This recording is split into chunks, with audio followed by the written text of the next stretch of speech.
उदय सामंतला फोन लाव, लागतो का बघ. तर शब्द देऊ मी त्यांना. हो साहेब, आपल्या आदेशाप्रमाणे मंजूर होणार. हा मग बघा, नंतर आदेश डावलू गडबड करायचं नाही. नाही नक्की होणार. तुम्ही MIDC ला जागा द्या. MIDC चे मंत्री उदय सामंत यांना मी तुमच्याकडे पाठवतो. बैठक घ्या आणि इथं रोजगार निर्माण करा. करतो, बघतो, पाहतो वाला काम एकनाथ शिंदेचं नाही. No reason on the spot decision. Uday सामंतला फोन लाव, लागतो का बघ.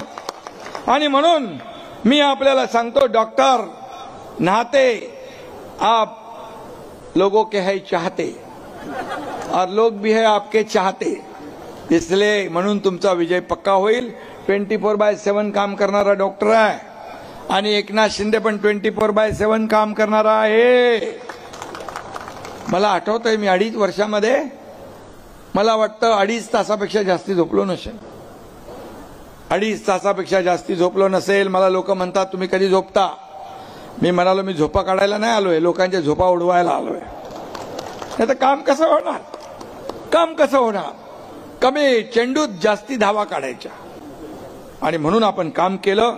या ठिकाणी मी एवढंच सांगतो, पांढरकवड्यात कुस्ती आणि कबड्डीची संस्कृती आहे. पेलवान आहे तिकडे. त्यामुळे विरोधकांना धोबी पचाड कसं द्यायचं तुम्हाला माहित आहे. धोबी पचाड देतो. आणि म्हणून कबड्डी आहे. कबड्डी देखील ऑलिम्पिक प्रो कबड्डी आपण सुरू केली. कबड्डीला चांगले दिवस आले.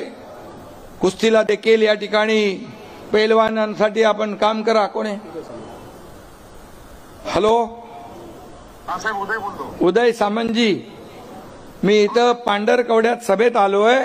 लोकांची मागणी आहे, इथे रोजगार नाही मिळत, इथं MIDC पाहिजे, जागा द्यायला तयार आहेत. हो साहेब, नक्की आपण आचारसंहिता लागली की ताबडतोब कारवाई त्याची करू आणि MIDC मंजूर करू.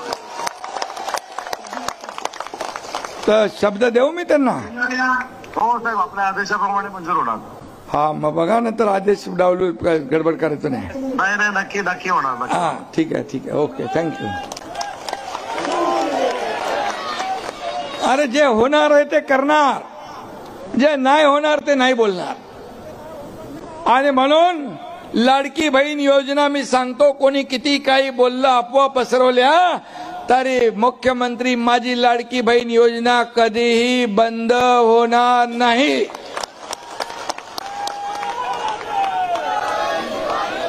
तुम्हीच तर सगळं केलंय.